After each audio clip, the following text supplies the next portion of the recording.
Assalamualaikum warahmatullahi wabarakatuh. Baik, hari ini ketemulah dengan Bu Rosida dengan mata kuliah yang berbeda, yaitu farmakologi 1. Berikut pokok bahasan dan subpokok bahasan dari pertemuan 1 sampai 7.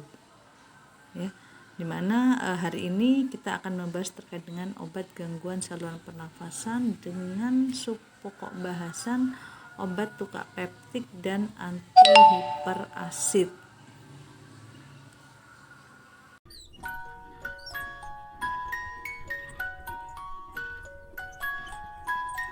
Baik, sebelum masuk ke materi hari ini, kita ada kesepakatan terlebih dahulu, yaitu terkait dengan presensi, skor presensi, kemudian tugas maupun UTS dan UAS.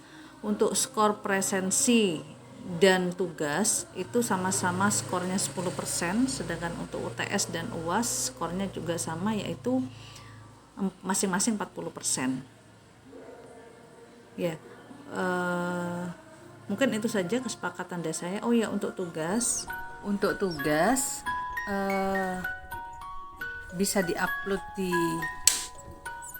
Adlink ya. Baik, berikut obat tukak lambung. Obat tukak lambung di sini meliputi obat-obat lambung dan tukak sendiri, kemudian ada tukak dan Helicobacter pylori. Untuk obat asam lambung, untuk obat sekresi HCl, antasida, zat protektif, antibiotika maupun zat pembantu. Berikut gambar lambung. Di sini nampak bagian-bagian lambung. Ada fundus, ada badan, korpus, ada pilorus. Ya, kalau dilihat sebelah kanan, di situ ada bagian-bagian lambung, lapisan mukosa, lapisan submukosa. Bahkan ada katup pilori, di mana katup pilori di sini untuk keluar masuknya makanan dari lambung. Katup pilori keluar masuknya makanan dari lambung ke usus. Slide berikutnya yaitu lapisan mukosa lambung menghasilkan berbagai senyawa.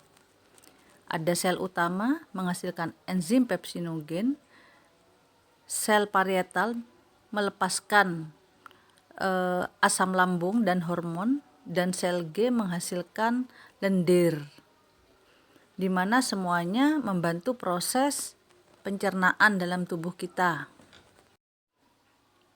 Ini mukus terdiri dari glikoprotein, musin berfungsi melindungi epitel lambung. Prostaglandin merangsang sekresi mukus, getah lambung, HCl ini berfungsi membantu proses pencernaan, bahkan bisa membunuh kuman. Kecepatan pengosongan lambung dipengaruhi oleh jenis makanan. Jenis makanan yang kita makan, asam, asin, pedas, itu mempengaruhi waktu pengosongan lambung. Faktor psikis ini juga sama. Keadaan tegang dan marah mempercepat proses pengosongan lambung. Perasaan cemas, depresi, ini bisa mengurangi sekresi getah lambung dan memperlambat pengosongan. Jadi ini semua mampu mempengaruhi kapan lambung itu cepat atau tidak pengosongan lambungnya sampai ke usus. Slide berikutnya terkait dengan tukak lambung, penyebab utamanya adalah bakteri Helicobacter pylori. Radang pada lambung ini juga bisa menyebabkan terjadinya tukak atau luka lambung. Gangguan motilitas usut terkait dengan gerakan peristaltik dan pengosongan lambung. Stres, keadaan psikis, tadi sudah sempat saya jelaskan, ini juga bisa mempengaruhi waktu pengosongan lambung dan menyebabkan asam lambung itu meningkat atau tidak. Berikut gambar lambung dan di bagian bawah, kanan bawah, di sini ada luka pada lambung kalau kita diperbesar, di mana di sini luka ini memperlihatkan adanya Helicobacter pylori jika diperbesar. Helicobacter pylori sendiri di sini bakteri tahan asam yang mampu menembus dinding mukosa lambung sehingga menyebabkan terjadinya luka. Helicobacter pylori merupakan kuman gram negatif, di mana di sini memproduksi urease. Bila kuman memperbanyak diri, terbentuk sangat banyak enzim dan protein toksis dan merusak mukosa. Bahkan urease mampu mengubah urea menjadi amonia dan toksik. Apa saja gejala tukak peptik? Tukak lambung, maaf. Di sini tukak lambung gejalanya perasaan terbakar dan perih di lambung 15-60 menit setelah makan. Ada kalanya menembus sampai punggung. Tukak usus berbeda lagi. Di sini nyeri terbakarnya timbul lebih lambat. Dan ada kalanya terjadi pendarahan. Jika terjadi pendarahan berlebih, maka menyebabkan tinja hitam atau malena. Dan di sini juga menimbulkan kehilangan banyak darah dan anemia.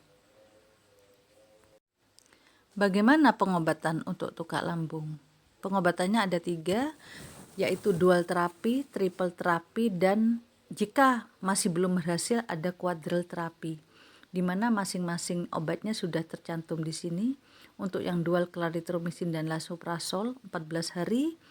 Kemudian untuk yang triple itu kombinasi 2 antibiotika dan proton pump inhibitor selama 1 minggu. Ini bisa dipilih 1-3 poinnya. Kemudian untuk yang kuadrel di sini mencakup 4 obat dari kedua kelompok tersebut. Untuk obat-obat lambung itu sendiri di sini ada 4 golongan. Yang pertama adalah penurun konsentrasi asam, terdiri dari obat antasida dan penghambat sekresi asam. Kemudian ada golongan zat protektif, di sini terdiri dari analog prostaglandin yaitu misoprostol dan sucralfat. Kemudian ada antibiotika dan yang terakhir adalah zat pembantu. Di sini ada dimetron, alginat maupun penguat motilitas dan sedatif.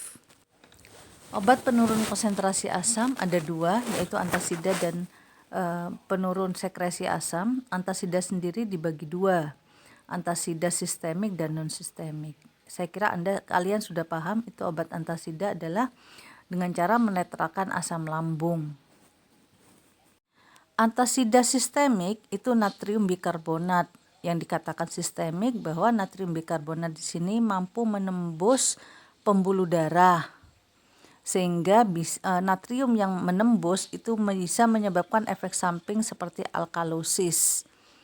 Kemudian antasida non sistemik ini antasida yang tidak diabsorpsi. Contohnya ada aluminium, kemudian magnesium hidroksida dan magnesium trisilikat, di mana ini semua antara sistemik dengan non sistemik itu biasanya dikombinasi. Efek samping antasida tadi sudah sempat saya jelaskan terkait dengan alkalosis, di mana gejalanya adalah sakit kepala, lemah, mual, dan muntah, atau dikatakan sebagai sindrom susu alkali. Batu ginjal ini juga bisa terjadi efek samping jika menggunakan aluminium hidroksida. Neurotoksisitas ini bisa menyebabkan Alzheimer atau kepikunan. Efek samping lainnya adalah gangguan saluran cerna seperti magnesium menyebabkan diare, aluminium menyebabkan obstruksi pada usus. Asupan natrium ini juga bisa menyebabkan terjadinya interaksi obat dari beberapa obat seperti INH, penisilin, dan sebagainya. Penghambat sekresi asam ini merupakan termasuk golongan dari menetralkan asam lambung, yaitu di sini ada H2 blocker dan penghambat proton pump atau proton pump inhibitor. Untuk H2 blocker ini di sini mekanisme kerjanya adalah menepati reseptor histamin sehingga sekresi asam lambung dan peksin dikurangi. Untuk obat-obatnya saya kira sudah tidak asing lagi, yaitu simetidin, ranitidin, dan famotidin. Di sini kalian saya beri tugas, di mana tugasnya adalah mencari efek samping dan interaksi obat dari masing-masing obat simetidin, ranitidin, dan famotidin. Silakan ditulis tangan dan dikirim. Silakan ditulis tangan, kemudian diberi nama, difoto dalam bentuk PDF, kemudian diupload di @link.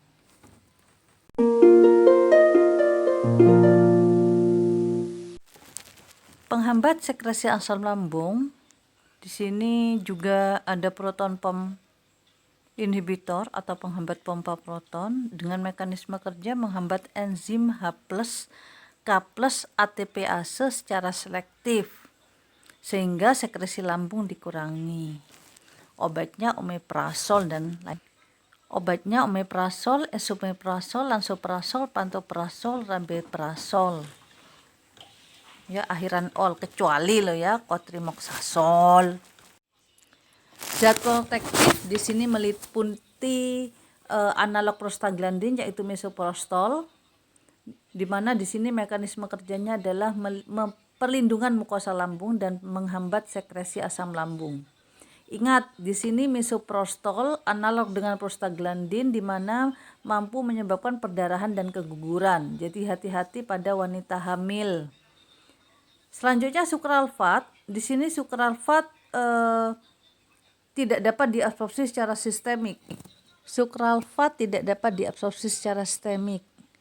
Mekanisme kerja dia bekerja dalam suasana asam dan membentuk mirip seperti lem, di mana di sini mampu melindungi mukosa lambung. Pemberian bersama antasida ini tidak dianjurkan. Kenapa? Karena antasida menetralkan asam lambung, sedangkan sukralfat ini bekerja dalam suasana asam. Bagaimana pengatasannya? Bagaimana saran pemberiannya? Yaitu pemberiannya diselang 1 jam. Jadi sukralfat dulu dia memberikan aktivitasnya dalam suasana asam.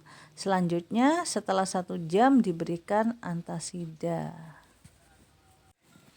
Ini antibiotika yang sering digunakan untuk gangguan saluran cerna, khususnya tukak lambung. Ada amoxicillin, tetracycline, clarithromycin, dan metronidazole. Obat pembantu lainnya yaitu obat penguat motilitas seperti metoclopramid. Di sini mekanisme kerjanya merangsang gerakan peristaltik dan mencegah pengaliran kembali dari usus ke lambung. Obatnya metoclopramid domperidon. Di sini digunakan untuk menghilangkan rasa mual dan muntah. Ya. Kemudian ada dimetikon, di mana dimetikon di sini memicu penguraian gelembung gas yaitu gas CO2. Maka dimetikon memicu penguraian gelembung gas sehingga bisa diabsorpsi oleh saluran cerna. Indikasinya dari dimetikon adalah flatulensi, jadi memperbanyak keluarnya gas dalam tubuh. Berikut adalah ringkasan dari uraian pertama sampai di akhir. Silakan Anda lihat ringkasan ini sudah mencakup tukak lambung maupun obat-obat antihiperasid. Untuk jika ada pertanyaan bisa Anda diskusikan di kolom komentar pada @link. Saya akan berusaha menjawab. Baik, terima kasih. Mungkin sekian dari Bu Rosi. Terima kasih atas perhatiannya. Selamat siang. Wassalamualaikum warahmatullahi wabarakatuh.